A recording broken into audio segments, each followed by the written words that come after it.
Hey guys, tonight we journey back to one of history's most haunting questions. How does the mightiest empire the world had ever seen simply vanish? For over 1,000 years, Rome stood as the eternal city, the beating heart of civilization itself. Its legions marched across 3 continents. Its roads stretched to the edges of the known world, and its power seemed as permanent as the mountains themselves. But empires, no matter how mighty, are built by human hands. And human hands, as we'll discover tonight, can make mistakes so catastrophic they echo through the centuries. So before you get comfortable, take a moment to like the video and subscribe, but only if you genuinely enjoy what I do here. And let me know in the comments where you're tuning in from and what time it is for you. It's always fascinating to see who's joining us from around the world. Now dim the lights, maybe turn on a fan for that soft background hum, and let's ease into tonight's journey together. Because what we're about to explore isn't just the fall of an empire. It's the story of how one decision, made with the best of intentions, became the fatal mistake that destroyed Rome forever. Picture this. The year is 753 before the Common Era. On 7 hills beside the muddy Tiber River, a collection of shepherds and farmers are about to change the world forever. They don't know it yet, of course. They're too busy surviving, fighting off raiders, and arguing over whose goats belong to whom. But something is stirring in these rough settlements.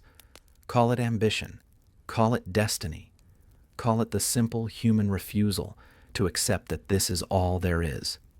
These people, these early Romans, are developing something that will reshape civilization itself, an unshakable belief that they are meant for greatness. The legend tells us that Rome was founded by Romulus and Remus, twin brothers raised by wolves. It's a beautiful story, full of divine intervention and mythic purpose. But the truth is probably messier and more human. Rome wasn't born from legend. It was born from necessity, from the grinding reality of survival in a world where the strong devoured the weak. What made these early Romans different wasn't their strength or their numbers. It was their mindset. While other tribes fought for territory or treasure, the Romans fought for something bigger, the idea that they could build something permanent, something that would outlast their own brief lives. They developed a culture built on discipline, sacrifice, and an almost religious devotion to the state. Roman children learned that individual glory meant nothing if it didn't serve Rome. Roman soldiers swore oaths that bound them not just to their commanders, but to the eternal city itself. Roman citizens, even the poorest among them, carried themselves with the pride of people who belonged to something greater than themselves. This wasn't just patriotism. This was something deeper, something that bordered on the mystical. Romans believed, with every fiber of their being, that they were chosen by the gods to rule the world, not to conquer it and abandon it, but to civilize it, to bring order to chaos, to transform barbarian lands into provinces of the eternal empire. And for centuries, this belief seemed justified. Roman legions marched north into Gaul, south into Africa, east into Asia. Everywhere they went, they didn't just conquer, they built. Roads that lasted millennia, aqueducts that brought fresh water to cities hundreds of miles away, forums and theaters and baths that turned rough frontier towns into centers of civilization. The Roman way wasn't just about military might. It was about transformation.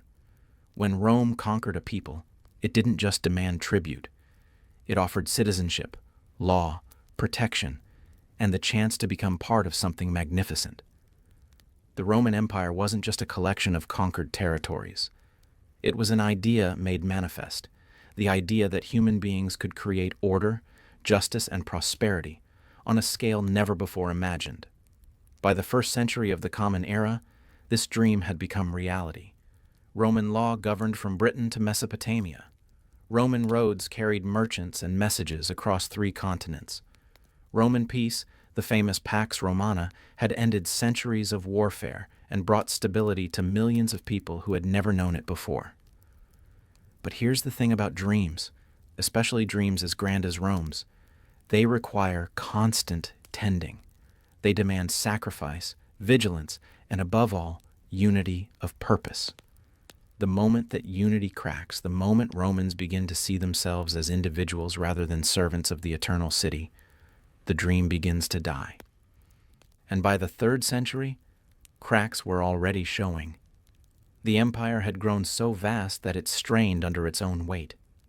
The legions that had once been Rome's greatest strength were now scattered across thousands of miles of frontier, fighting endless wars against enemies who seemed to multiply like weeds. The treasury that had once overflowed with the wealth of the world was being drained by the constant need to pay soldiers, build fortifications, and maintain the vast machinery of imperial government. But the Romans of the 3rd century still believed. They still carried within them that ancient conviction that Rome was eternal, that the empire would endure forever, that temporary setbacks were just that, temporary. They couldn't imagine a world without Rome, because for them, Rome wasn't just a city or even an empire. It was civilization itself. They were about to learn that even the mightiest dreams can become nightmares. And the nightmare was already taking shape in the mind of a man who thought he was saving the empire, when in fact he was about to make the one decision that would destroy it forever. To understand how Rome fell, we first need to understand what Rome was supposed to be. For nearly 500 years, Rome wasn't an empire at all. It was a republic, a revolutionary idea that power should belong not to kings, but to the people and their elected representatives. The Roman Republic was born from a promise. Never again would Romans bow to a tyrant. In 509 before the Common Era, they had driven out their last king, Tarquin the Proud, and sworn a sacred oath that no single man would ever again hold absolute power over Rome. They created a system of checks and balances that would have impressed the American founding fathers. 2 consuls shared executive power, each able to veto the other. The Senate provided wisdom and continuity. The people's assemblies gave voice to the common citizen. For centuries, this system worked brilliantly. It channeled Roman ambition into collective achievement. When Romans conquered new territories, they did so not for the glory of a single ruler, but for the glory of the republic itself. The spoils of war enriched not just the generals, but the state. The expansion of Roman power meant the expansion of Roman law, Roman citizenship, Roman civilization. But success, as we'll see again and again in this story, can be its own poison. As Rome grew richer and more powerful, the temptations grew stronger. Why share power when you could hold it all?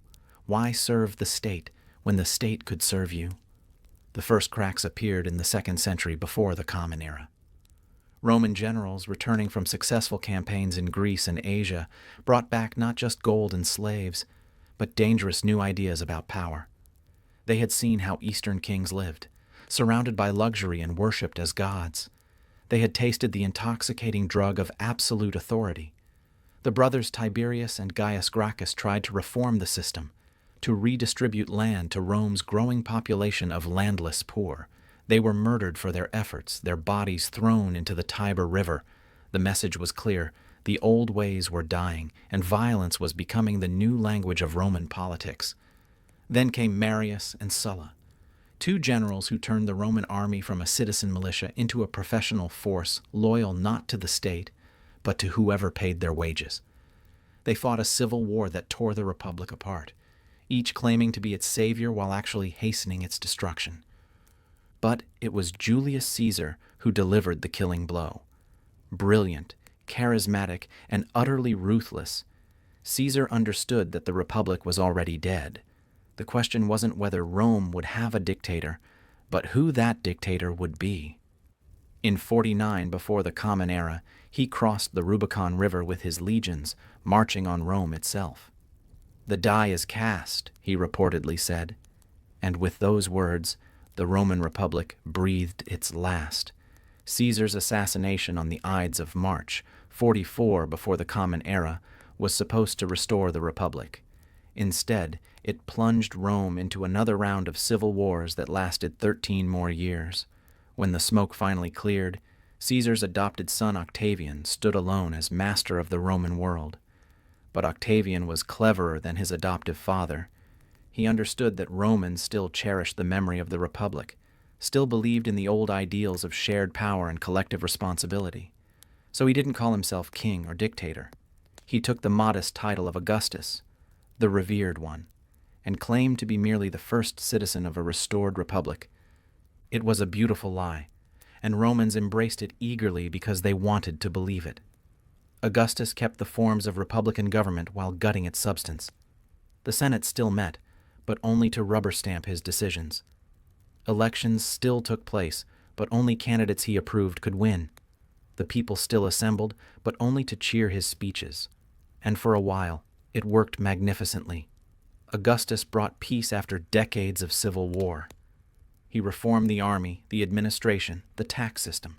He built roads and aqueducts and monuments that proclaimed Roman greatness to the world. Under his rule, Rome entered its golden age, the era of the Pax Romana that would last for 2 centuries. But the price of this peace was the death of the republican spirit that had made Rome great in the first place. Romans were no longer citizens participating in their own government. They were subjects, dependent on the wisdom and benevolence of their emperor. The old Roman virtues of civic duty, personal responsibility, and collective sacrifice began to wither. Worse still, the imperial system created a fundamental problem that would plague Rome for the next 4 centuries: the succession crisis. In a republic, power passed through elections. In a monarchy, it passed through bloodlines. But the Roman Empire was neither fish nor fowl. It was a monarchy pretending to be a republic, which meant there was no clear, legitimate way to choose the next emperor. Some emperors tried to solve this by adopting capable heirs. Others relied on the loyalty of the army. Still others hoped their own sons would prove worthy. But again and again, the death of an emperor plunged Rome into civil war as rival claimants fought for the purple. By the 3rd century, the situation had become catastrophic. In the 50 years between 235 and 284 of the Common Era, Rome had 26 emperors. Most died violent deaths. Some ruled for only a few months before being murdered by their own soldiers or rivals. The empire was literally tearing itself apart. This was the world that Diocletian inherited when he seized power in 284. The empire was bankrupt. The army was demoralized. The frontiers were crumbling under barbarian pressure. Inflation had destroyed the currency. Plague had devastated the population. The very idea of Roman invincibility lay in ruins. Diocletian was a soldier's soldier, a man who had risen from humble origins through sheer competence and determination. He looked at the chaos around him and made a decision that seemed, at the time, like pure genius. If the empire was too big for one man to rule effectively, why not divide it? Why not create a system where multiple emperors could share the burden? It was logical. It was practical. It addressed the immediate crisis with surgical precision. And it was the beginning of the end for Rome itself. Before we dive into Diocletian's fateful decision, we need to understand what Rome had become by the 3rd century. This wasn't the lean, hungry republic that had conquered the Mediterranean through discipline and sacrifice. This was something entirely different. An empire drunk on its own success, bloated with wealth, and increasingly disconnected from the virtues that had made it great. The transformation had been gradual, almost imperceptible. Each generation of Romans lived a little better than the last. Each emperor tried to outdo his predecessors in magnificence. Each victory brought new treasures, new luxuries, new ways to demonstrate Roman superiority over the barbarian world. By the 2nd century of the Common Era, Rome had become the greatest consumer society in human history. The city itself housed over 1 million people, making it larger than London would be until the 18th century. These weren't productive citizens in the old republican sense. Many were unemployed masses dependent on free grain distributions and elaborate public entertainments. Bread and circuses, the poet Juvenal called it, and he meant it as a criticism. The Roman people, once the backbone of the republic's citizen soldiers, had been transformed into a mob that cared more about free food and spectacular games than about the health of the state. They had traded their civic responsibilities for comfort and entertainment. The emperors were happy to make this trade. A well-fed, entertained population was a docile population. Why risk the dangers of republican participation when you could simply give the people what they wanted? The Colosseum, completed under Emperor Titus in 80 of the Common Era, could hold 50,000 spectators for gladiatorial games that lasted for days. The Circus Maximus could accommodate 250,000 people for chariot races. These weren't just entertainments. They were political tools, ways of demonstrating imperial power and keeping the masses happy. An emperor who provided spectacular games was a successful emperor, regardless of his actual competence at governing. The people cheered for blood and spectacle while the empire slowly rotted from within. The rot was most visible in the army, once Rome's greatest strength. The legions that had conquered Gaul and Britain were citizen soldiers who fought for Rome because Rome was their home, their identity, their sacred trust. But by the 3rd century, fewer and fewer Romans were willing to serve in the military. Why risk death on some distant frontier when you could live comfortably in the city on government handouts? So the emperors did what seemed logical. They hired barbarians to do the fighting for them. Germanic tribes, Sarmatian cavalry, Gothic warriors, all were welcomed into Roman service as long as they could hold a sword and follow orders. These foederati, as they were called, were often excellent soldiers, but they weren't Romans. They had no deep loyalty to Roman civilization, no emotional investment in Roman success. This created a vicious cycle. The more Rome relied on barbarian soldiers, the less Roman the army became. The less Roman the army became, the more it resembled just another barbarian warband that happened to fight under Roman standards. And barbarian warbands, as history repeatedly demonstrated, had a tendency to turn on their employers when the pay stopped coming or a better offer appeared. The economic foundations of the empire were equally shaky. Rome had grown rich through conquest, but by the 2nd century there were no more wealthy kingdoms left to conquer. The empire had reached its natural limits, bounded by deserts, forests, and oceans that offered little profit for the enormous cost of conquest. Without new sources of wealth, Rome had to live off what it already possessed. But the Roman economy was fundamentally extractive. It was designed to funnel wealth from the provinces to the center, not to create new wealth through innovation or productivity. Roman technology had stagnated. Roman agriculture was inefficient. Roman manufacturing couldn't compete with cheaper goods from India and China. The result was a slow-motion economic crisis that lasted for centuries. To pay for the army, the bureaucracy, and the endless public works projects that kept the people happy, emperors debased the currency, mixing silver coins with cheaper metals until they were worth a fraction of their face value. Inflation soared, trade declined. The middle class, the backbone of any healthy society, was squeezed out of existence.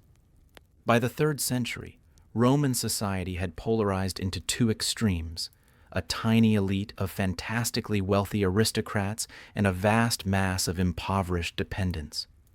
The old Roman middle class of farmers, artisans, and merchants had largely disappeared, replaced by slaves and barbarian settlers who had no stake in Roman civilization. This wasn't just an economic problem, it was a spiritual crisis.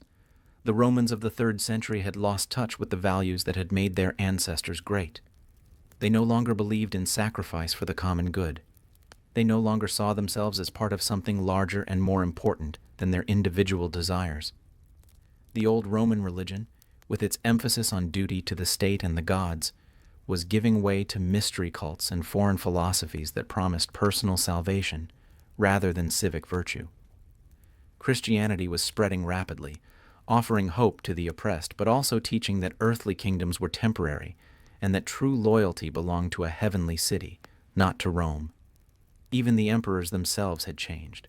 The early emperors, whatever their faults, had at least maintained the pretense of being servants of the Roman people. But by the 3rd century, many emperors openly modeled themselves on Eastern despots, demanding to be worshipped as gods and surrounding themselves with the elaborate ceremonies of divine kingship. This was the world that Diocletian inherited, an empire that had forgotten what it meant to be Roman, an army that was more barbarian than Roman, an economy that was slowly collapsing under its own weight, and a people who had traded their birthright of citizenship for the mess of pottage that was bread and circuses. Something had to be done. The empire was too big, too complex, too unwieldy for any single man to govern effectively. The frontiers were under constant pressure from barbarian tribes who were themselves being pushed westward by even more dangerous enemies. The army was overstretched and unreliable. The treasury was empty. Diocletian's solution seemed brilliant in its simplicity. Divide the empire into manageable pieces, each ruled by a competent emperor who could focus on his own region's problems. It was a rational response to an impossible situation. But rationality, as we're about to see, isn't always wisdom. Sometimes the cure can be worse than the disease. And sometimes, in trying to save something, you end up destroying the very thing that made it worth saving in the first place. To understand why Diocletian made his fateful decision, we need to grasp the sheer impossibility of governing the Roman Empire by the late 3rd century. Imagine trying to rule a territory that stretched from Hadrian's Wall in northern Britain to the cataracts of the Nile in Egypt, from the Atlantic shores of Portugal to the Euphrates River in Mesopotamia. Now imagine trying to do it with the communication technology of the ancient world. A message from Rome to the Rhine frontier took at least a month to arrive, assuming good weather and safe roads. A message to the eastern provinces could take 2 months or more. By the time an emperor in Rome learned of a crisis on the frontier, the situation had usually changed completely. By the time his orders arrived, they were often irrelevant or counterproductive. This communication lag created a fundamental problem. Local commanders had to make crucial decisions without imperial guidance, but they lacked the authority to make those decisions legitimately. The result was a constant tension between the need for quick action and the requirements of imperial protocol. The military situation was even worse. The Roman Empire had approximately 9,000 miles of frontier to defend, much of it against enemies who were becoming increasingly sophisticated and aggressive. The old strategy of maintaining a thin line of border fortifications backed by mobile reserves was breaking down under the pressure of coordinated barbarian attacks. The Goths had learned to build ships and were raiding the coasts of the Black Sea and the Aegean. The Alemanni were pressing against the Rhine frontier with new tactics and weapons. The Sassanid Persians had revived their empire and were challenging Roman control of Mesopotamia with professional armies that rivaled Rome's own legions. But the most dangerous enemies weren't the barbarians at the gates. They were the Romans themselves. The 3rd century had seen the empire torn apart by civil wars as rival generals fought for the imperial throne. These weren't just political disputes. They were existential struggles that diverted resources from frontier defense and invited barbarian invasion. The mathematics of imperial defense were brutal. Rome needed approximately 400,000 soldiers to defend its frontiers adequately. But the empire's population was declining due to plague, warfare, and economic disruption. Fewer people meant fewer potential soldiers, which meant greater reliance on barbarian foederati, which meant less reliable defense, which meant more invasions, which meant more disruption, which meant fewer people. It was a death spiral. The economic burden was equally crushing. Maintaining the army consumed roughly 75% of the imperial budget. Add in the cost of the bureaucracy, public works, and the grain dole for Rome's population, and the empire was spending far more than it could sustainably raise in taxes. Emperors tried various solutions. They debased the currency, creating inflation that destroyed savings and disrupted trade. They raised taxes, driving more people into poverty and reducing the tax base. They confiscated property from the wealthy, creating a climate of fear that discouraged investment and innovation. None of it worked. The empire was caught in a trap of its own making. It was too big to govern effectively, but too committed to its existing structure to reform itself. Every solution created new problems. Every attempt to strengthen one part of the empire weakened another. The situation was made worse by the empire's success in earlier centuries. Roman law, Roman administration, Roman culture had spread throughout the Mediterranean world, creating a unified civilization that was genuinely impressive. But this very success made it impossible to abandon any part of the empire without seeming to betray the Roman mission itself. How could Rome abandon Britain, where Roman civilization had flourished for 3 centuries?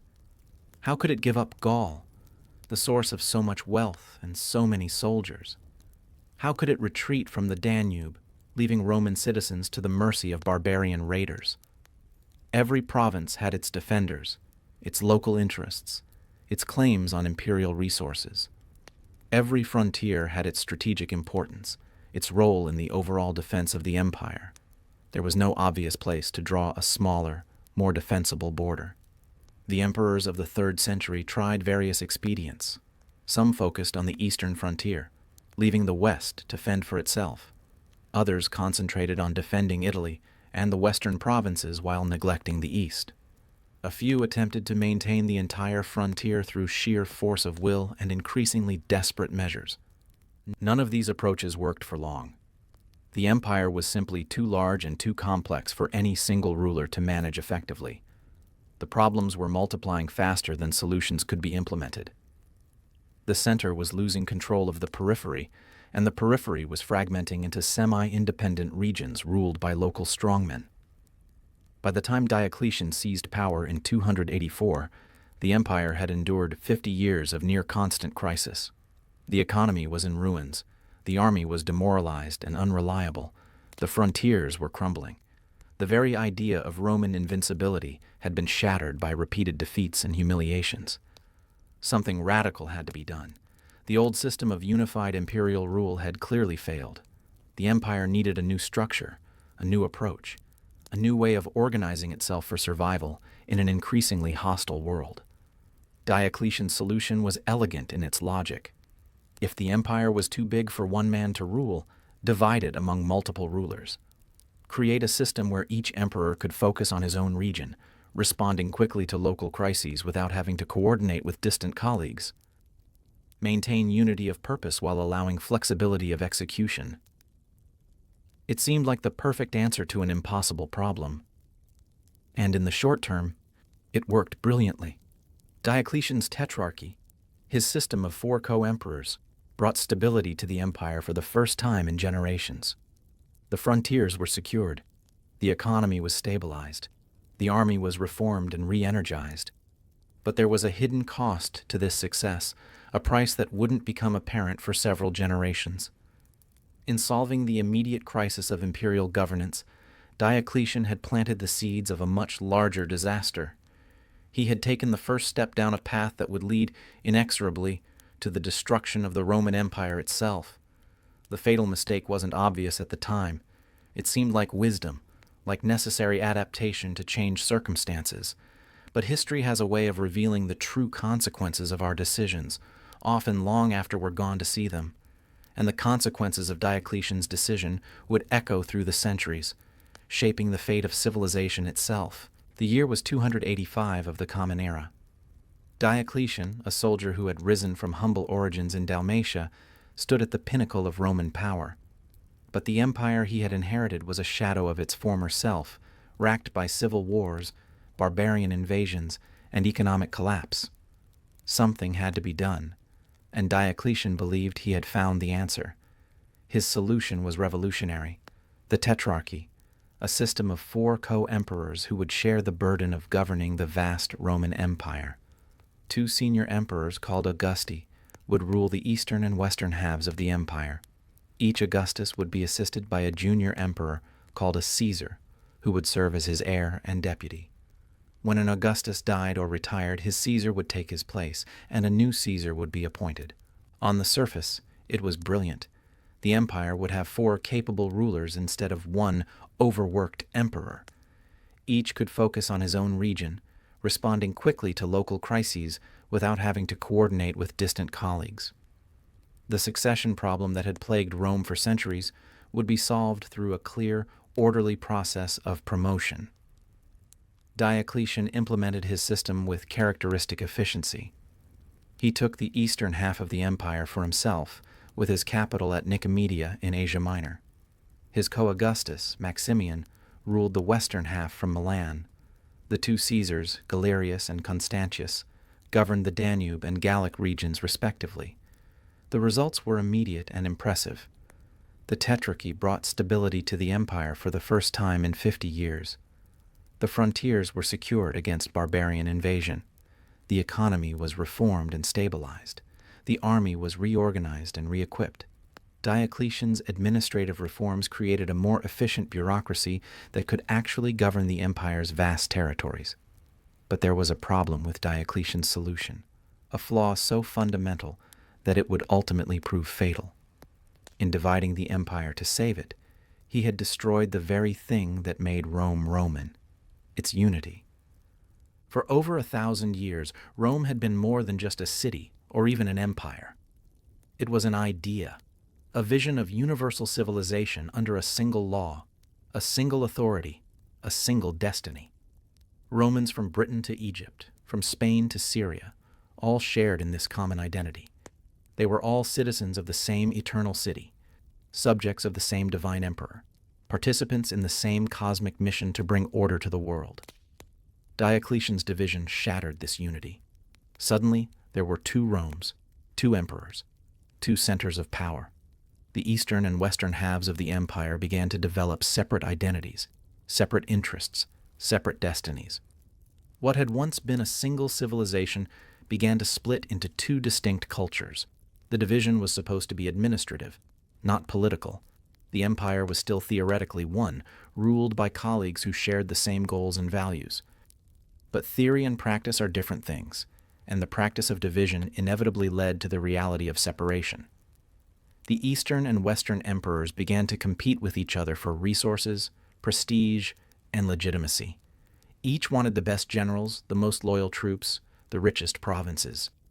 Each developed his own court, his own bureaucracy, his own vision of what the empire should become. The economic consequences were equally devastating.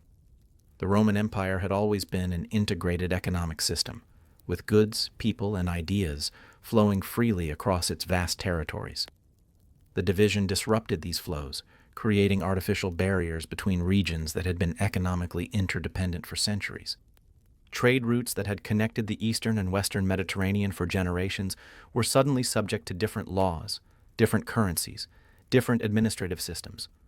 Merchants who had once moved freely throughout the empire now faced bureaucratic obstacles and political uncertainties that made long-distance commerce increasingly difficult. The military implications were even worse. The Roman army had always been a unifying force, mixing soldiers from different provinces and creating a common military culture that transcended local loyalties. But the division of the empire led to the division of the army, with Eastern and Western forces developing separate traditions, separate loyalties, separate identities. Worse still, the Eastern and Western armies began to see each other as potential enemies rather than allies.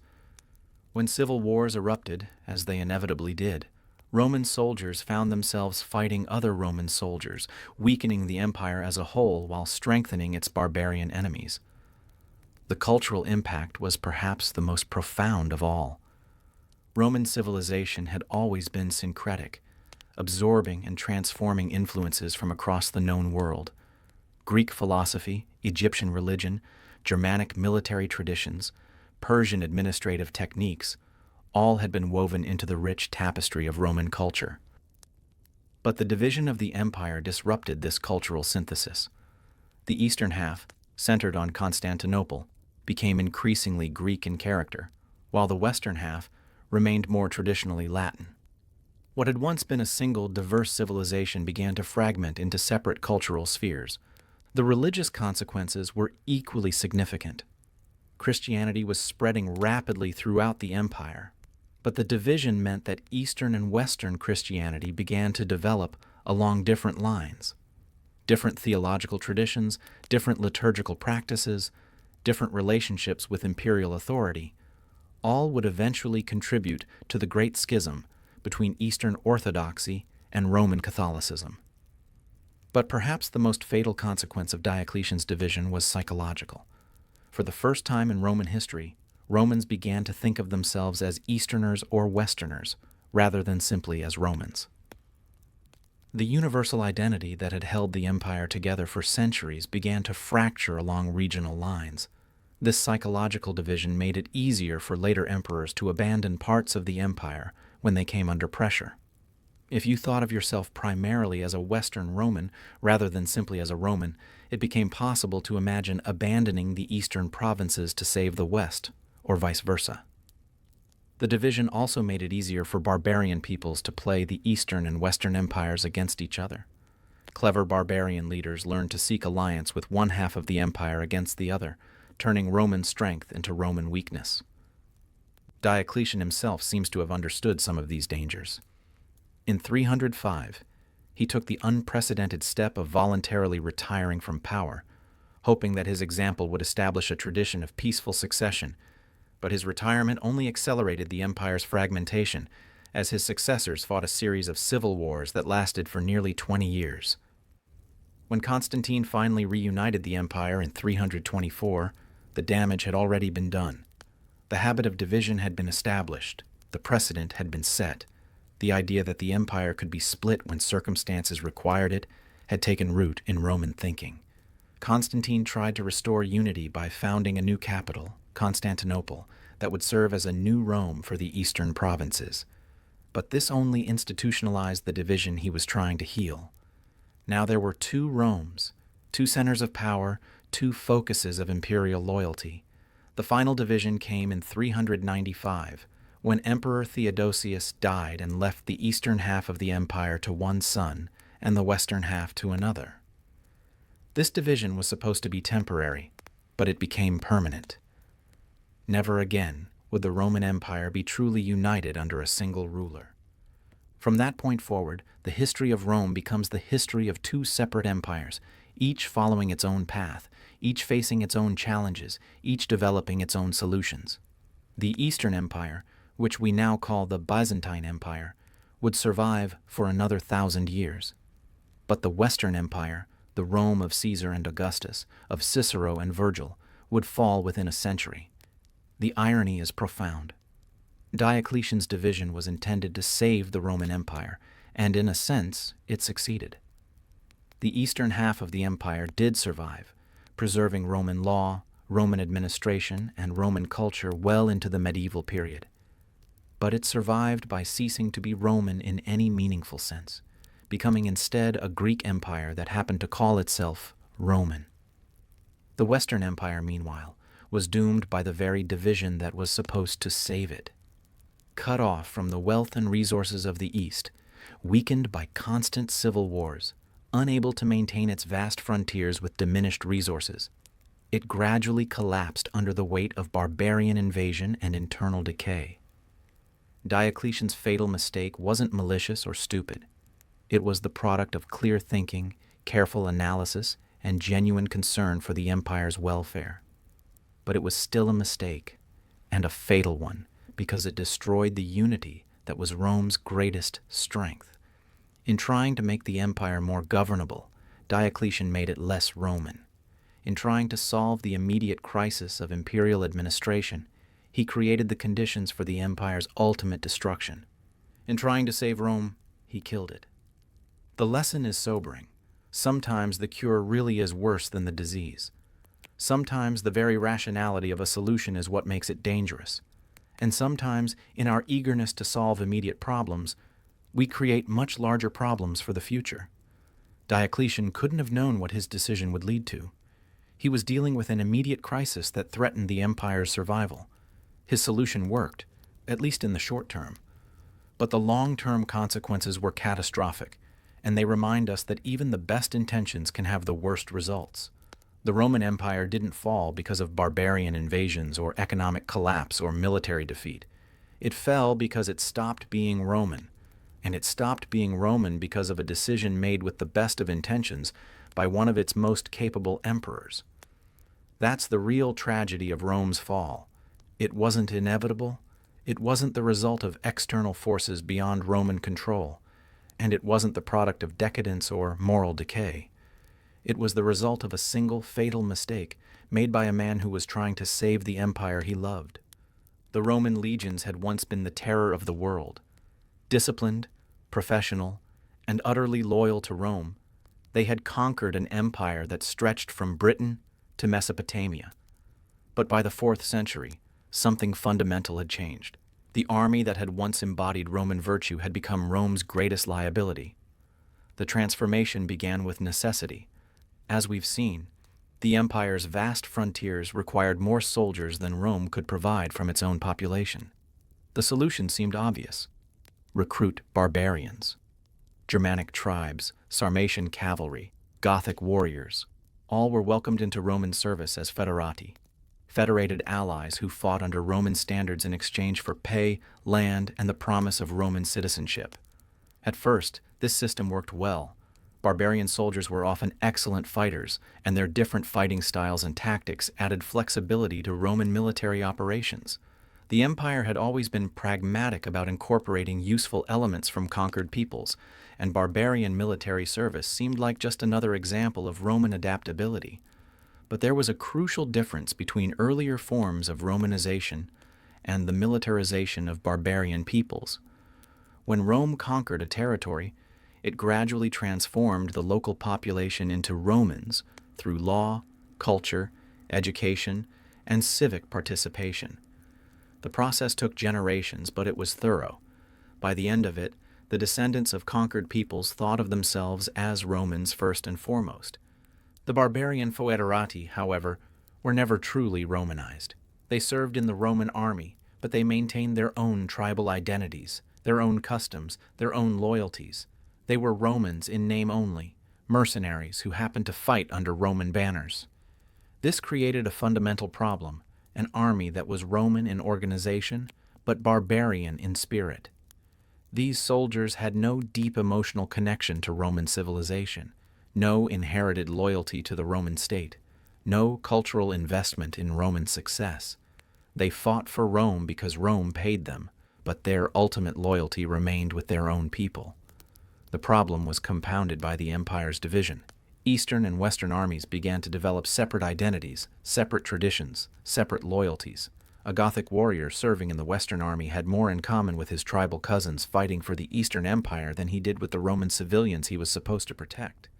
The old Roman military culture, with its emphasis on discipline, sacrifice, and loyalty to the state, began to erode. Barbarian soldiers brought their own military traditions, their own concepts of honor, their own ideas about the relationship between warriors and the societies they served. In Germanic culture, warriors owed loyalty to their war chief, not to an abstract state. They fought for personal honor, for the glory of their tribe, for the chance to win wealth and status through combat. The Roman ideals of civic duty and collective sacrifice were foreign to them. This cultural transformation had practical consequences. Roman armies had always been disciplined, organized, and predictable. They followed orders, maintained formation, and executed complex tactical maneuvers with precision. But barbarian warriors were individualistic, impulsive, and difficult to control. They excelled in personal combat but struggled with the coordinated operations that had made Roman armies invincible. The change was gradual but inexorable. Each generation of barbarian recruits was less Roman than the last. Each new wave of foederati brought more of their own culture and less of Roman tradition. The army that had once been the school of Roman citizenship became a collection of tribal war bands held together by pay and plunder. The officer corps was equally transformed.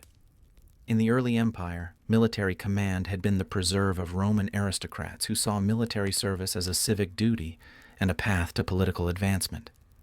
But as the empire became more militarized and less civilian in character, professional soldiers began to dominate the officer ranks.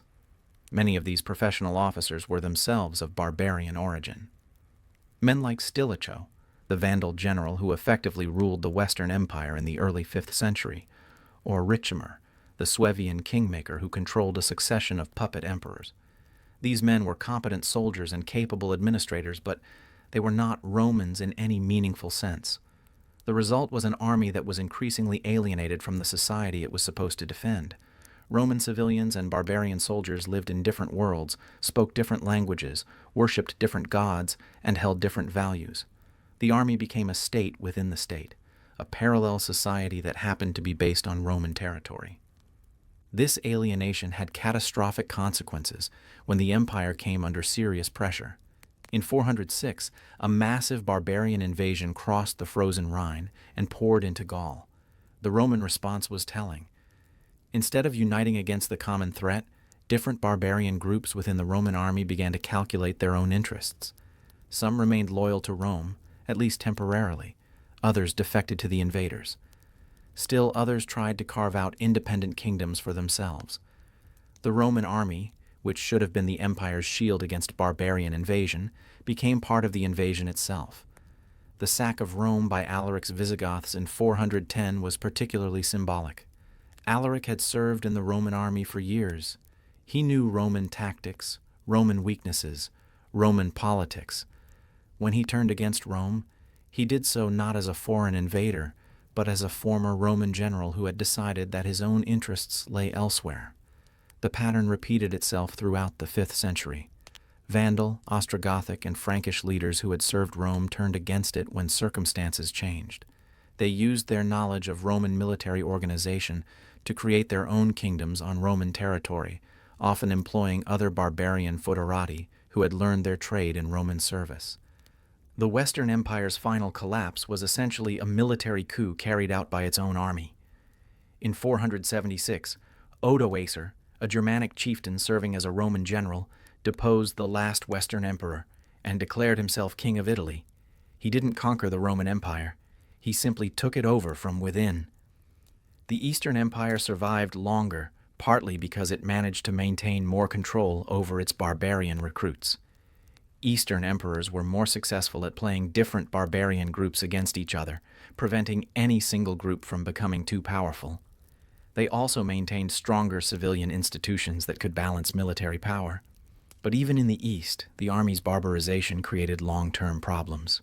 The empire became increasingly dependent on foreign mercenaries who had no loyalty to Roman civilization. When these mercenaries were no longer needed or could no longer be paid, they often turned to raiding and conquest. The transformation of the Roman army from a force of Roman citizens to a collection of barbarian mercenaries was perhaps the most visible symbol of the empire's decline. An institution that had once embodied Roman values and served Roman interests became a vehicle for the empire's destruction. The irony is that this transformation was driven by military necessity. The empire needed soldiers, and barbarians were available, willing, and often effective. But in solving the immediate problem of military recruitment, Rome created a much larger problem, an army that was no longer Roman in any meaningful sense. The lesson is clear. Institutions are more than just organizational structures. They are carriers of culture, values, and identity. When you change the people who staff an institution, you inevitably change the institution itself.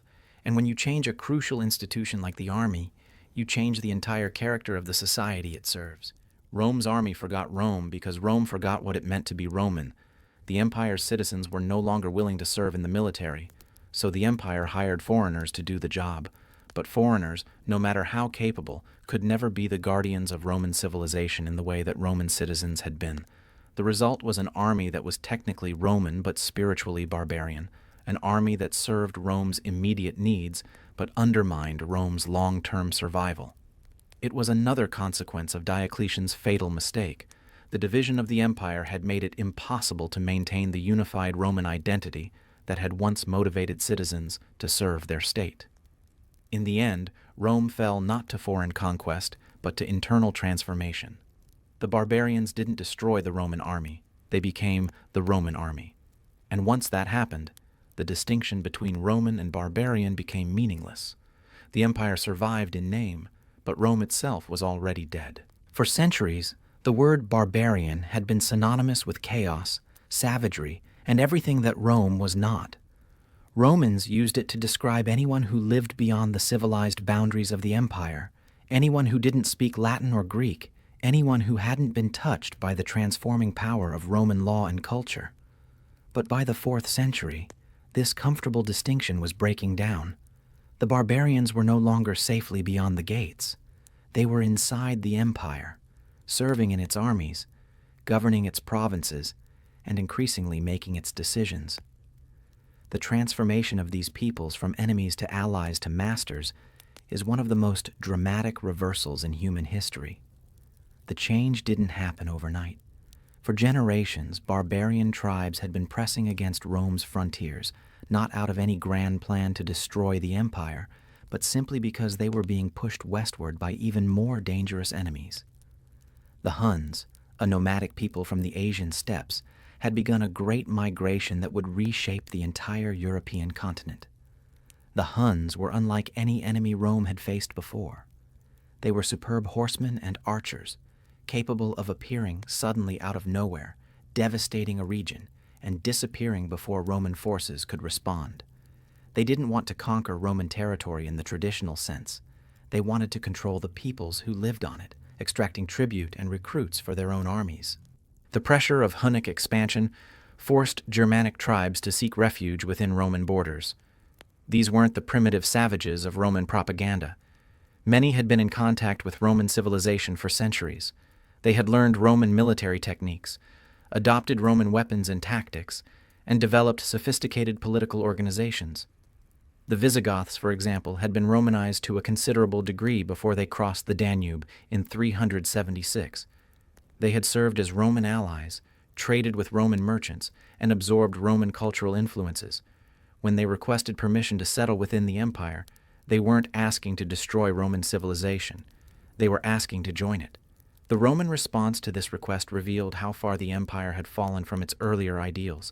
Instead of welcoming the Visigoths as potential citizens and gradually integrating them into Roman society, imperial officials treated them as a problem to be managed. They were settled in marginal lands, poorly supplied, and subjected to systematic exploitation by corrupt administrators. The result was predictable. The Visigoths rebelled. At the Battle of Adrianople in 378, they destroyed a Roman army and killed Emperor Valens. It was one of the worst military disasters in Roman history, and it marked the beginning of the end for Roman control of the Balkans. But even this catastrophe didn't teach Rome the right lessons. Instead of addressing the underlying problems that had caused the rebellion, the empire continued to treat barbarian peoples as temporary nuisances rather than permanent realities. The policy remained one of containment and exploitation rather than integration and assimilation. This short-sighted approach had catastrophic consequences. Barbarian groups that might have become loyal Roman allies instead became implacable enemies. Peoples who had initially sought Roman protection learned that they could only find security through their own strength. The situation was made worse by the empire's division. Eastern and Western emperors often pursued contradictory policies toward barbarian peoples, each trying to deflect threats toward the other half of the empire. Barbarian leaders learned to play East against West, extracting concessions from both sides while committing to neither. The Visigoths under Alaric were masters of this game. They served the Eastern Empire against the West, then switched sides when it suited their interests. They demanded tribute, land, and official recognition as Roman allies, but they maintained their independence and their ability to threaten Roman cities when their demands weren't met. Alaric's sack of Rome in 410 was the culmination of this process. It wasn't a barbarian conquest in the traditional sense, it was a labor dispute that got out of hand. Alaric had served Rome faithfully for years, but when the empire failed to honor its agreements with him, he decided to collect his payment by force. The psychological impact of Rome's sack was enormous. For 800 years, no foreign enemy had entered the Eternal City. Romans had believed that their capital was protected by the gods themselves. When Alaric's Visigoths marched through the streets of Rome, looting palaces and churches, that belief was shattered forever. But the sack of Rome was just the beginning.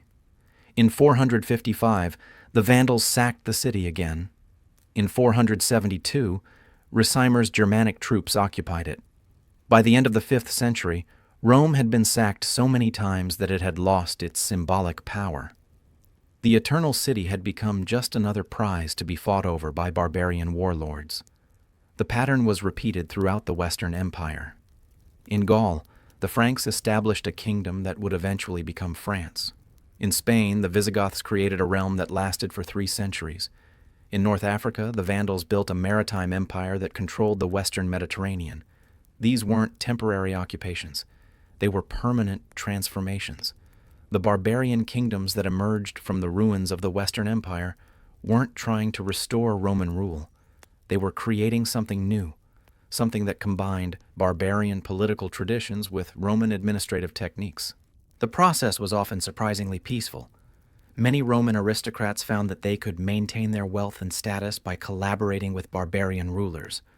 Many barbarian leaders found that they could govern more effectively by adopting Roman administrative practices. The result was a gradual fusion of Roman and barbarian elements that created the foundations of medieval European civilization. But this fusion came at a cost: the end of Roman unity. What had once been a single empire became a patchwork of competing kingdoms, each with its own laws, customs, and interests.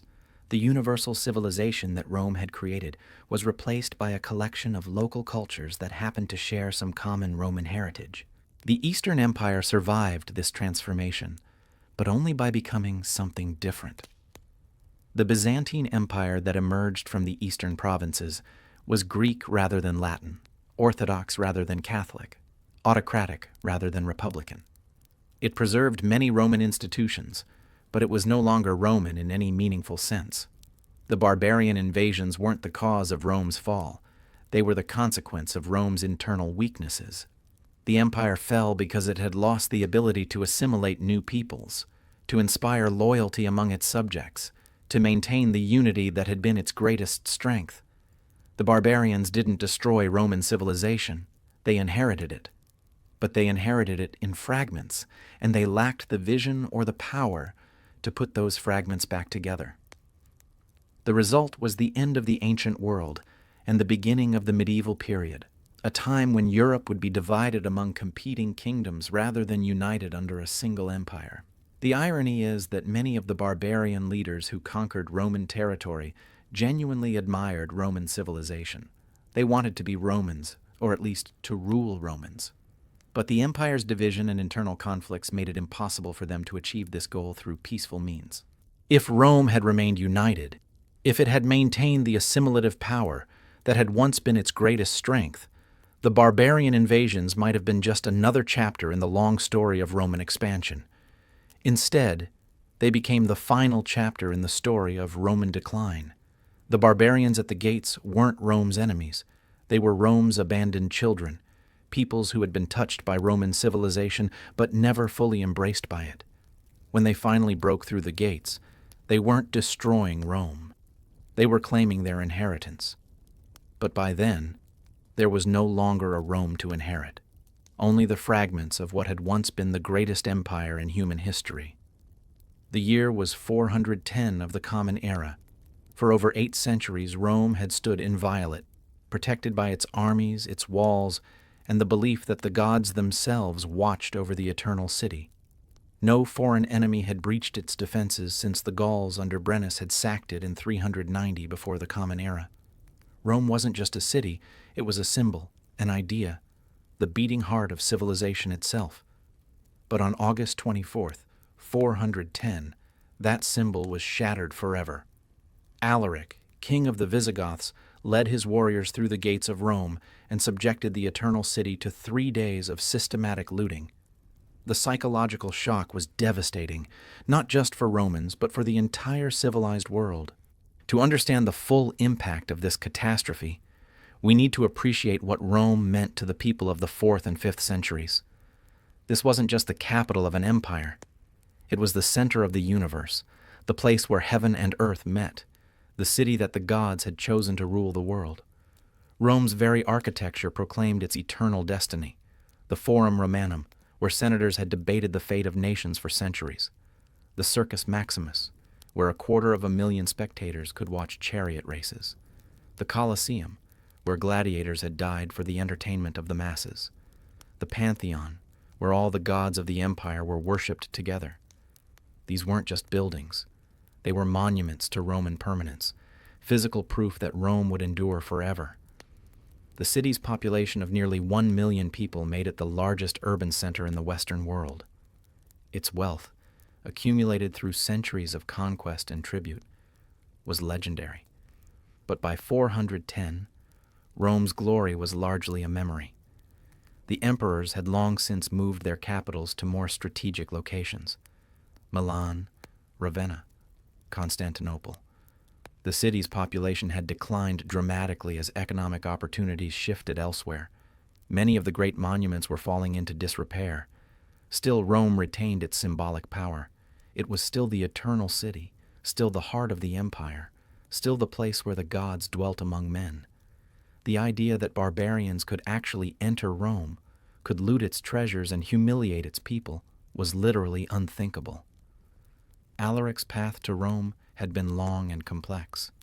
He was a Visigoth, one of the Germanic peoples who had been pushed westward by Hunnic pressure. but he was also a Roman, in the sense that he had served in the Roman army and held Roman military rank. He understood Roman politics, Roman weaknesses, and Roman fears. For years, Alaric had played a dangerous game, serving sometimes as a Roman ally, sometimes as a Roman enemy, always pursuing his own people's interests. He had demanded land for his followers, official recognition of his authority, and regular payments from the Roman treasury. When these demands were met, he was a loyal federatus. When they were ignored, he became a dangerous enemy.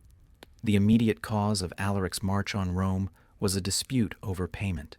The Western Empire, struggling with financial crisis and political instability, had failed to honor its agreements with the Visigothic king. Alaric had tried negotiation, diplomacy, and threats. When all else failed, he decided to collect his payment by force. The siege of Rome was a masterpiece of psychological warfare. Alaric didn't assault the city's walls, he simply surrounded it and waited. Rome's massive population required enormous quantities of food, most of which came from North Africa and Sicily. When Alaric cut off these supply lines, the city began to starve. The Roman Senate, that ancient institution that had once governed the Mediterranean world, was reduced to negotiating with a barbarian king for the survival of their city. They offered tribute, hostages, even the promise of future cooperation. But Alaric's demands kept escalating.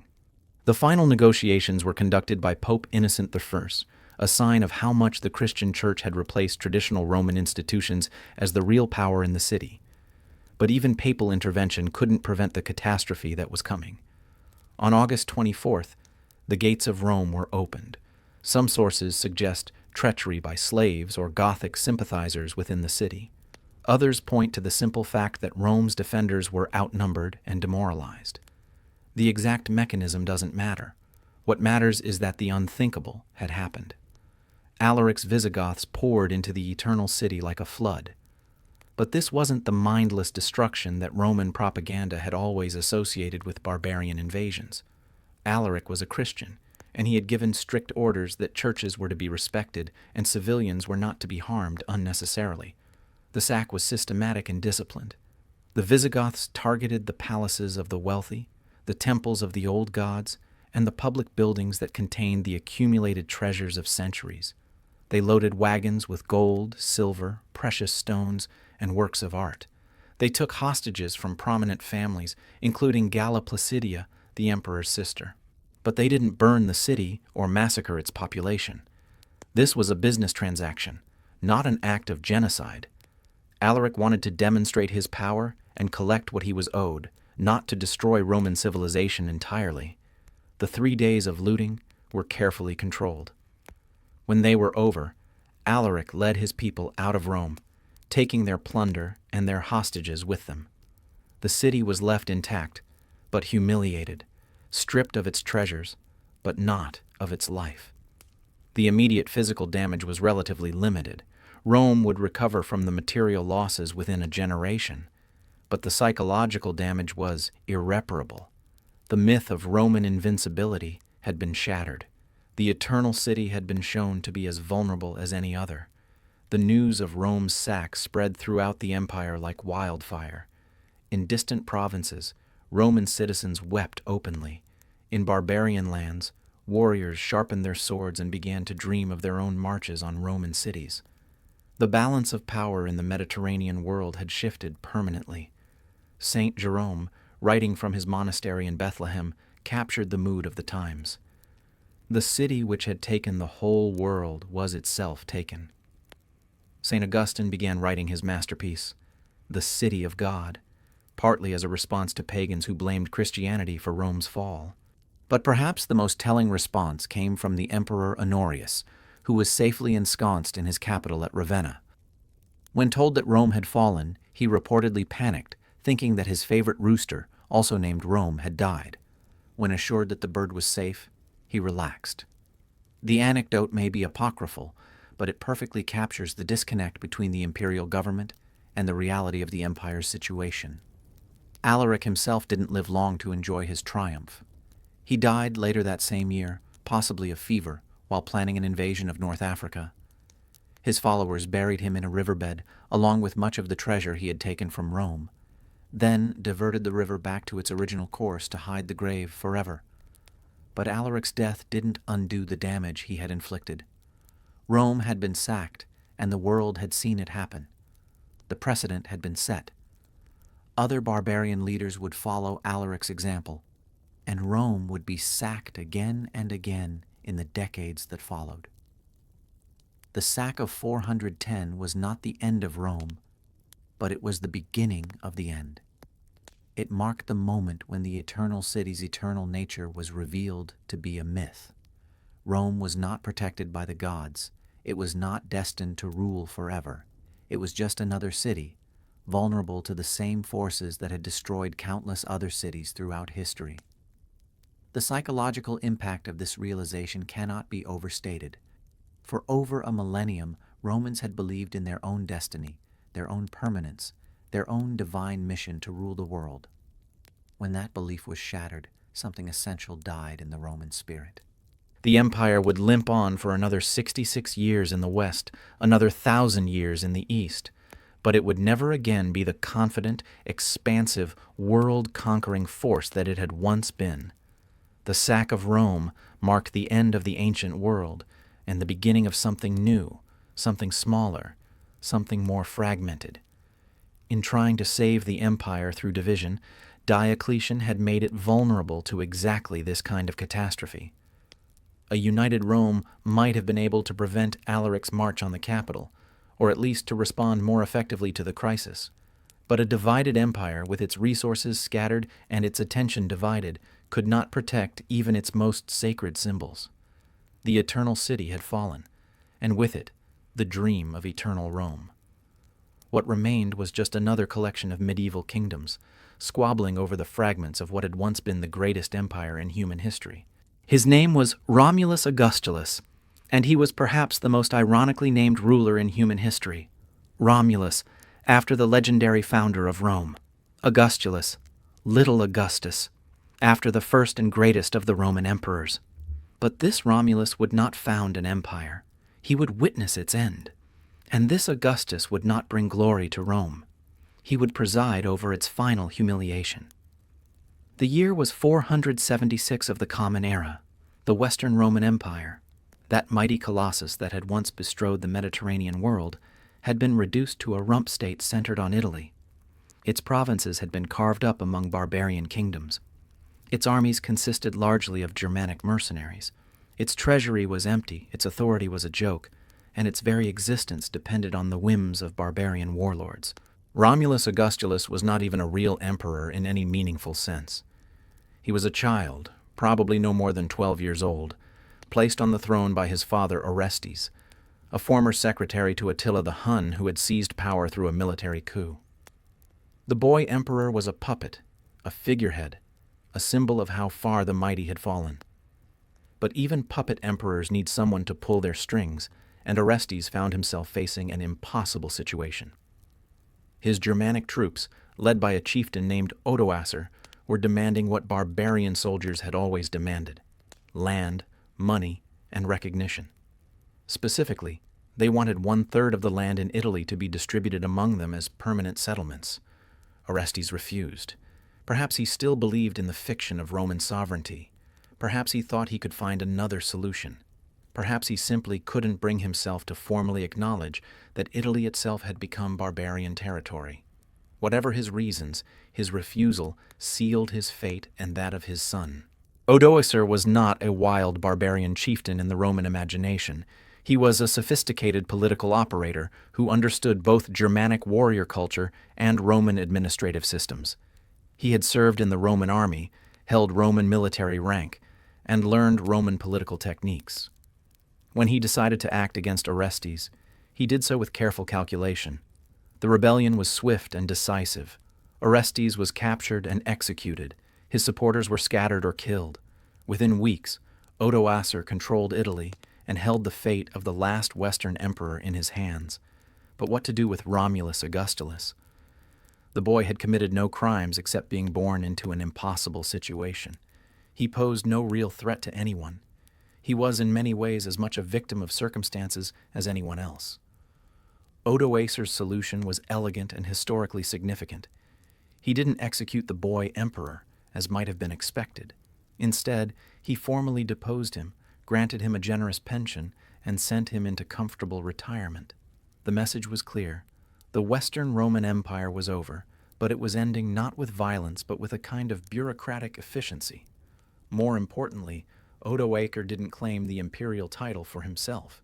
He understood that calling himself emperor would invite challenges from the Eastern Empire, from other barbarian leaders, and from Romans who still believed in the legitimacy of imperial rule. Instead, he took the title of King of Italy and formally returned the imperial regalia to Constantinople. This was a masterstroke of political theater.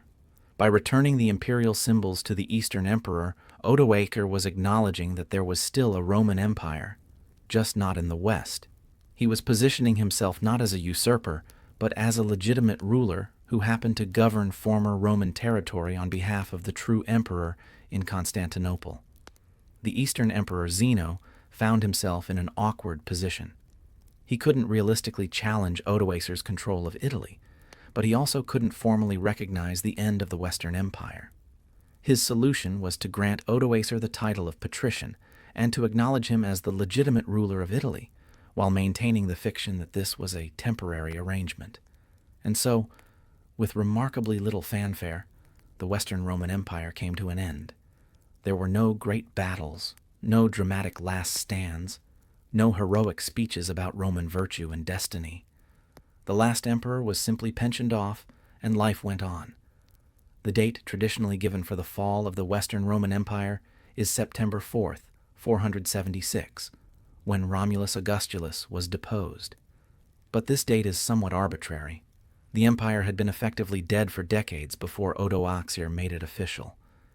The real question is not when Rome fell, but why it fell so quietly, with so little resistance, with so little sense that anything truly important was ending. The answer lies in the transformation that had been taking place for over a century. By 476, there were very few people left who thought of themselves as Romans in the old sense. The army was barbarian. The administration was largely barbarian. Even many of the so-called Roman aristocrats were of barbarian descent. More importantly, the institutions that had once made Rome Roman had long since disappeared or been transformed beyond recognition. The Senate still existed, but it was a shadow of its former self. The consulship still existed, but it was an empty honor. The citizenship that had once been the pride of the empire had been extended to everyone and therefore meant nothing. The division of the empire had accelerated this process of de-Romanization. When there were two emperors, two capitals, two administrations, the idea of a single Roman identity became increasingly meaningless. People began to think of themselves as Easterners or Westerners, as subjects of this emperor or that emperor, rather than as Romans. The barbarian kingdoms that had emerged in the former Western provinces offered an alternative model of governance that was often more effective than the decaying imperial system. The Visigothic kingdom in Spain, the Frankish kingdom in Gaul, the Vandal kingdom in North Africa, all provided security, justice, and prosperity to their subjects without the crushing taxation and bureaucratic inefficiency that had characterized the late empire. By 476, many people in the former Western provinces were probably better off under barbarian rule than they had been under Roman rule. The barbarian kings were often more accessible than distant emperors, more responsive to local needs, more willing to adapt their policies to local conditions. The end of the Western Empire was not a catastrophe for most of its former subjects. It was simply a change of management, a recognition of what had already become reality. The Roman Empire in the West had been dead for decades.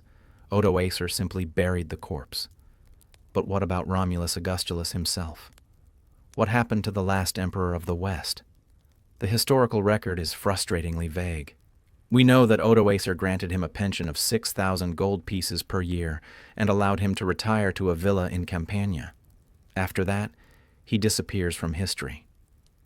Some sources suggest that he lived quietly as a private citizen, perhaps becoming a monk in his later years. Others hint that he may have been involved in later attempts to restore imperial rule in Italy. But the truth is that we simply don't know. The last emperor of the West vanished into obscurity, which is perhaps fitting for a man who had been emperor in name only. The irony of Romulus Augustulus is profound. He bore the names of Rome's founder and its greatest emperor, but he presided over Rome's end. He was called Augustus, but he had no real power.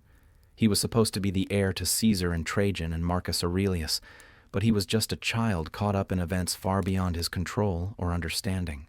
In many ways, Romulus Augustulus was the perfect symbol of what the Western Empire had become: a hollow shell, a meaningless title, a reminder of past greatness that no longer had any connection to present reality. His deposition was not the cause of Rome's fall, but merely the formal acknowledgement of what had already happened. The Eastern Empire would continue to call itself Roman for another 1,000 years, but the Rome of Caesar and Augustus, of Cicero and Virgil, of the legions and the eagles and the dream of universal empire, died with Romulus Augustulus. What survived was something different, something that preserved some Roman forms and traditions, but had lost the Roman spirit. The last emperor of the West was not a hero or a villain. He was simply the final actor in a tragedy that had been unfolding for over a century. His story reminds us that history is not always made by great men making great decisions. Sometimes it is made by ordinary people, caught up in forces beyond their control, doing their best to survive in a world that no longer makes sense. Romulus Augustulus was the last emperor, but he was not the last Roman.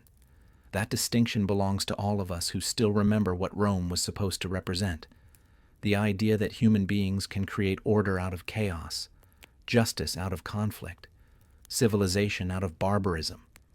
As long as that idea survives, something of Rome survives with it.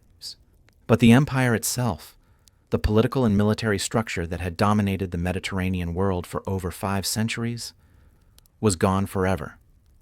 And its end can be traced back to a single decision made with the best of intentions by a man who thought he was saving Rome when he was actually destroying it.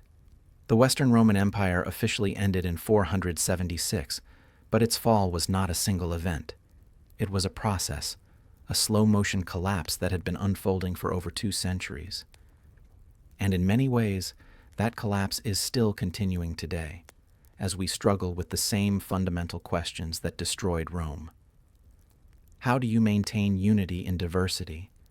How do you balance central authority with local autonomy? How do you preserve civilization in the face of internal decay and external pressure? The immediate aftermath of Rome's fall was not the dark age that many people imagine. Life went on. The barbarian kingdoms that replaced Roman rule often provided better governance than the empire had in its final decades. Trade continued, cities survived, and Roman law and culture persisted in modified forms. But something essential had been lost: the idea of universal civilization under a single authority. The Mediterranean world, which had been unified under Roman rule for over 5 centuries, fragmented into competing kingdoms, each with its own laws, customs, and interests. The dream of a single human community governed by reason and justice was replaced by the reality of tribal loyalties and local power.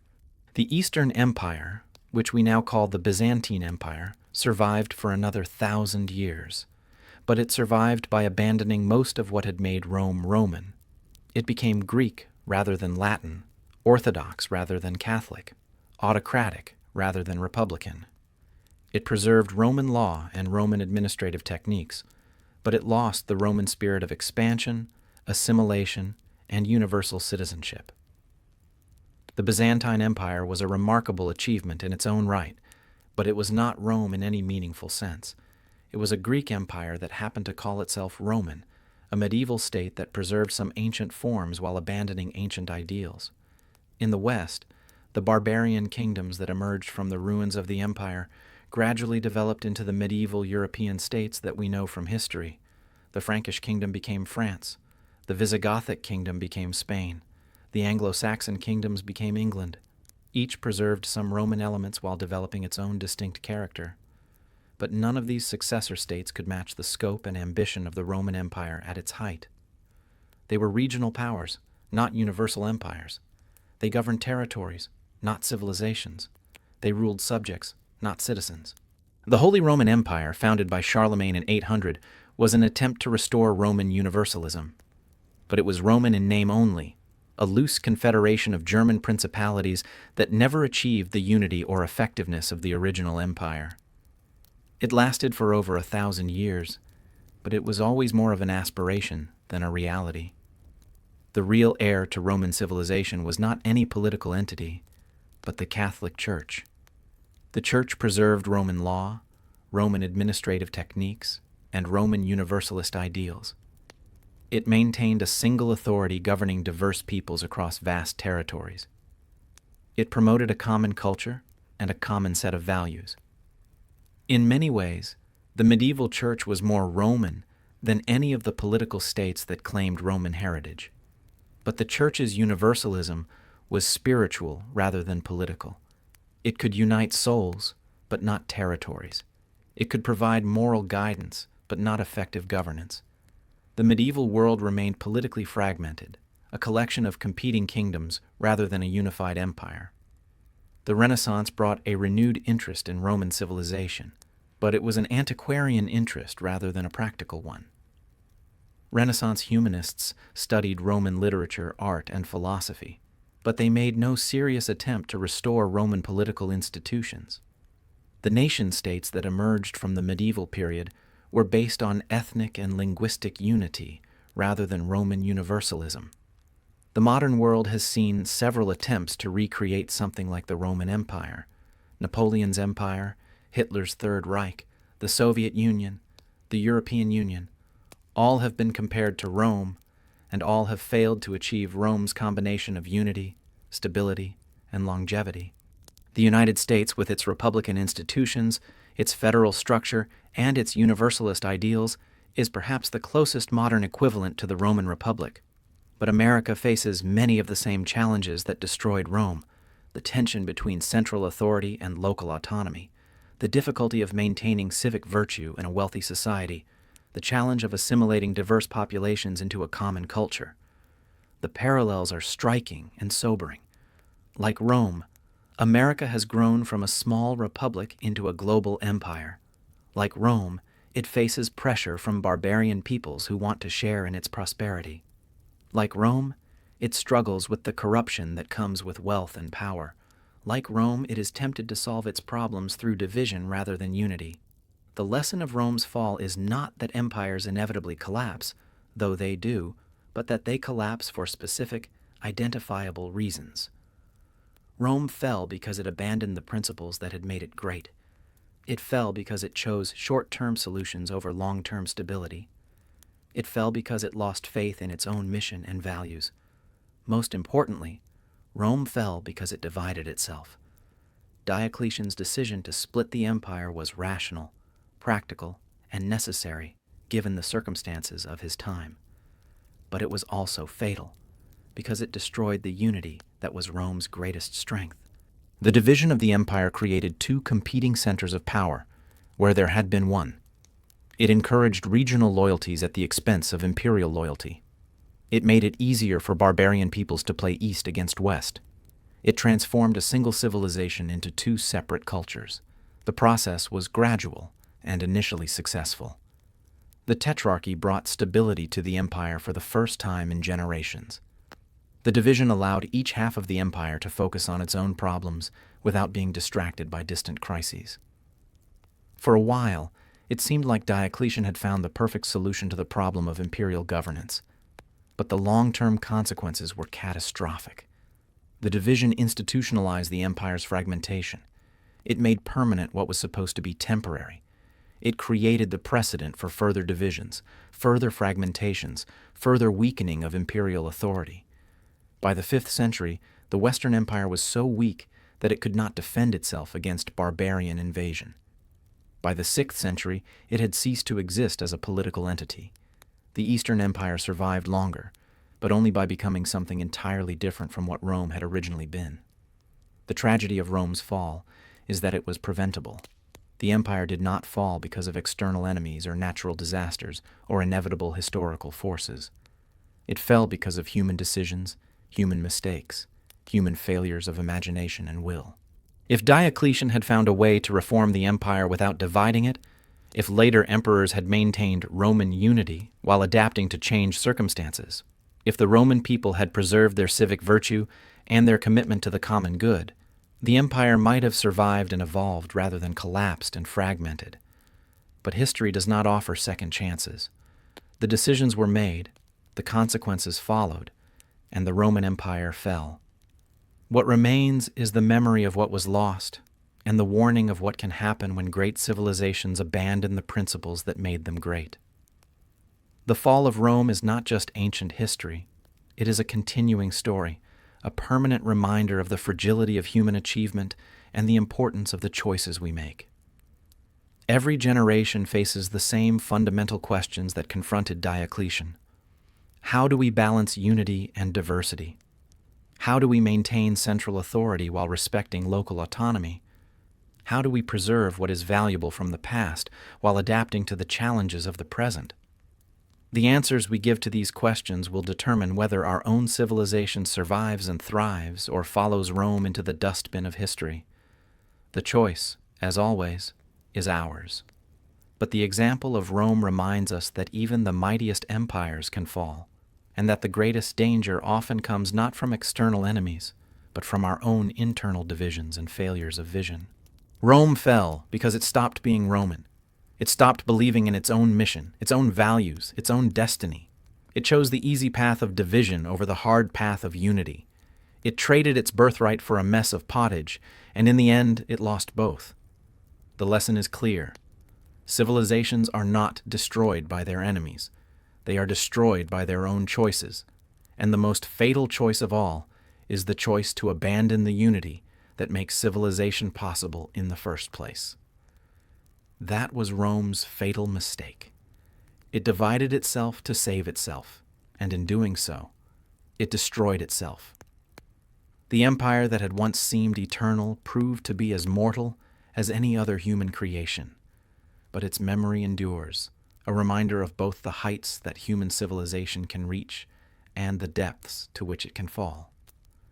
The Roman Empire is gone, but the Roman question remains. Will we choose unity or division? Will we preserve what makes us great, or will we trade it away for temporary advantage? Will we learn from Rome's example, or will we repeat Rome's mistakes? The answer lies not in the past, but in the future, not in what Rome did, but in what we choose to do. The fall of Rome is not just history, it is prophecy, a warning of what awaits any civilization that forgets what made it great in the first place. And so the fall continues, not as a single event, but as an ongoing process, a permanent reminder that even the mightiest empires are only as strong as the unity that holds them together.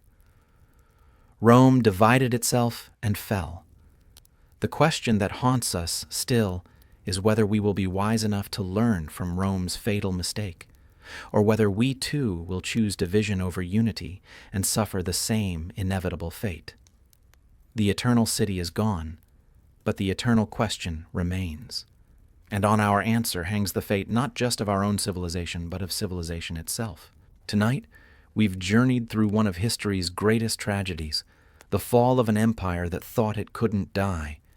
We've seen how Rome rose from humble beginnings to rule the world, how it transformed from republic to empire, how it grew fat on its own success, and how it ultimately destroyed itself through a single fatal decision. Diocletian's division of the empire seemed like wisdom at the time. It was logical, practical, necessary, but it was also the beginning of the end, because it destroyed the very thing that made Rome Roman, its unity.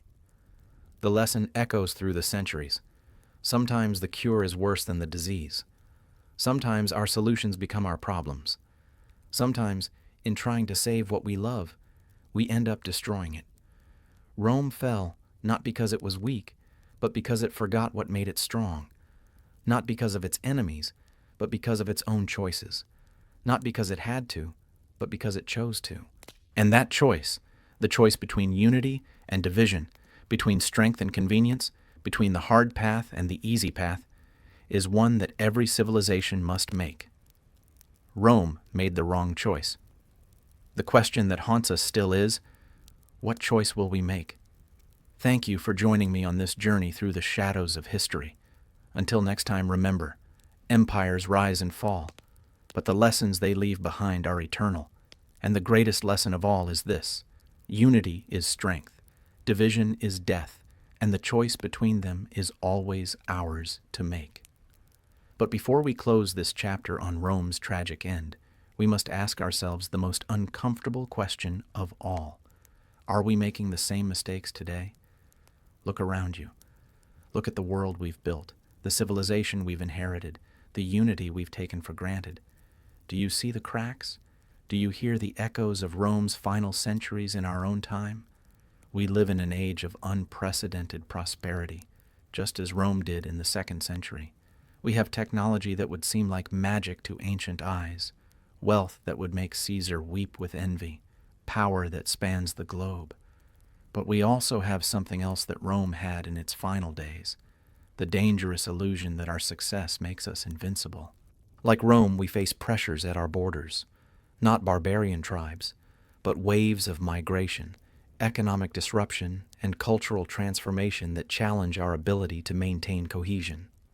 Like Rome, we struggle with the question of how to integrate new peoples, new ideas, new ways of life into our existing framework. Like Rome, we are tempted by the easy solution of division.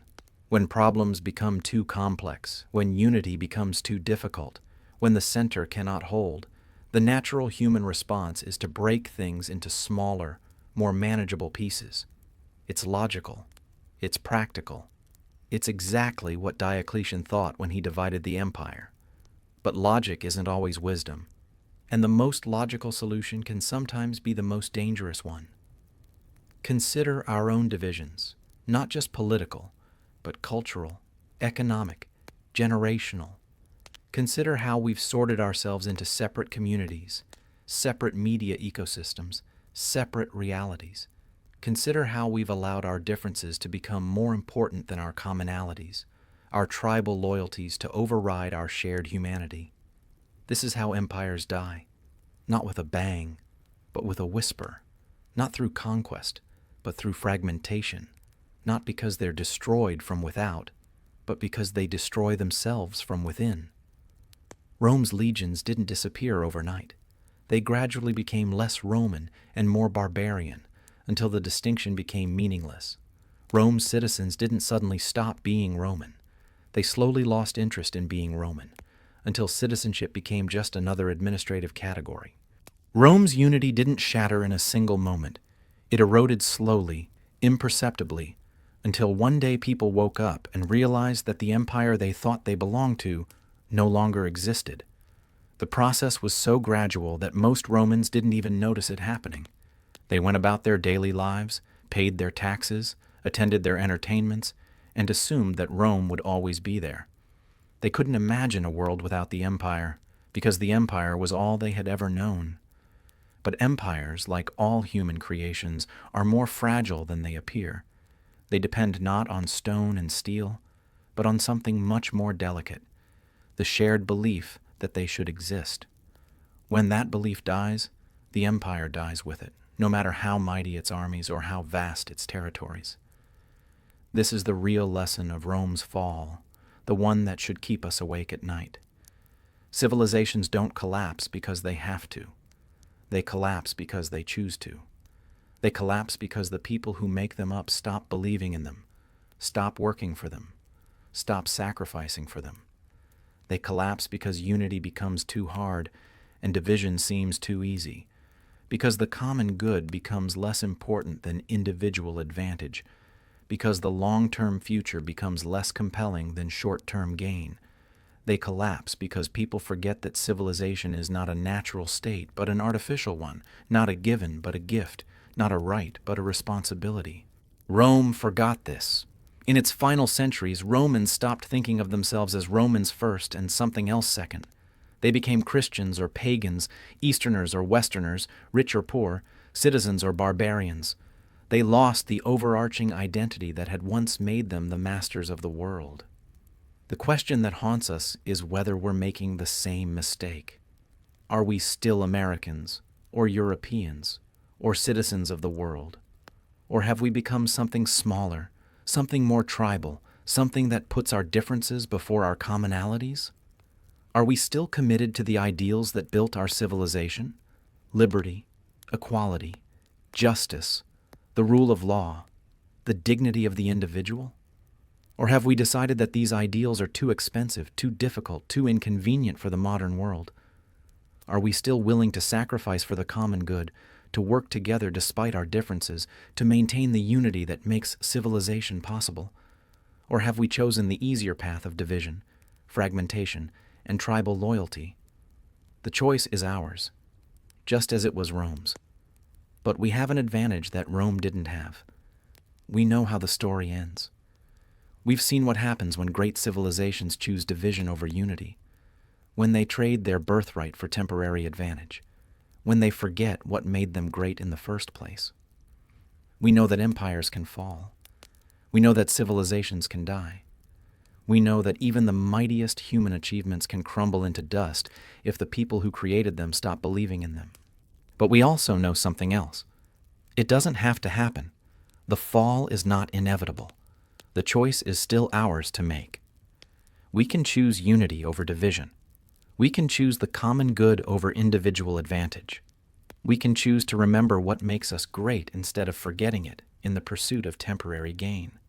We can choose to learn from Rome's fatal mistake instead of repeating it, but only if we act now while there's still time, only if we recognize the danger before it's too late. Only if we remember that civilizations are not destroyed by their enemies, but by their own choices. The barbarians are not at the gates. They're in our hearts, in our minds, in our willingness to choose the easy path over the right path, division over unity, tribal loyalty over common humanity. The empire is not falling to foreign invasion. It's falling to internal decay, to the slow erosion of the beliefs and values that once made us strong. The eternal city is not being sacked by barbarian armies. It's being abandoned by its own citizens, who have forgotten why it was worth defending in the first place. But it's not too late.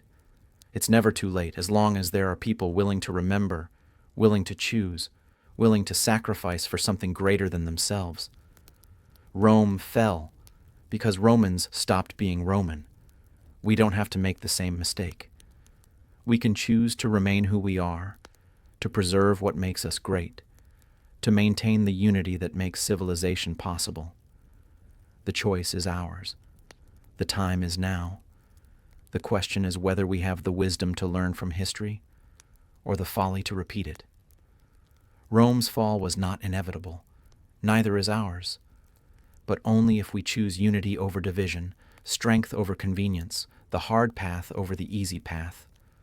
Only if we remember that empires rise and fall, but the choices that determine their fate are eternal. Only if we choose to be worthy of the civilization we've inherited, instead of the generation that let it die. The Roman Empire is gone, but the Roman question remains. What will we choose? The answer will determine not just our fate, but the fate of human civilization itself. And on that choice, as on all the great choices of history, hangs the destiny of the world. The fire crackles lower now, the shadows grow longer, and the weight of history settles around us like a shroud. We've walked with emperors and barbarians, witnessed the rise and fall of the greatest empire the world has ever known, and learned the hardest lesson of all, that even the mightiest human achievements are only as strong as the unity that holds them together. Rome thought it was eternal.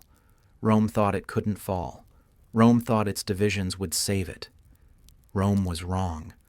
The question that echoes through the centuries, that whispers in the wind through the ruins of the Forum, that haunts every civilization that has ever dared to call itself great, is this.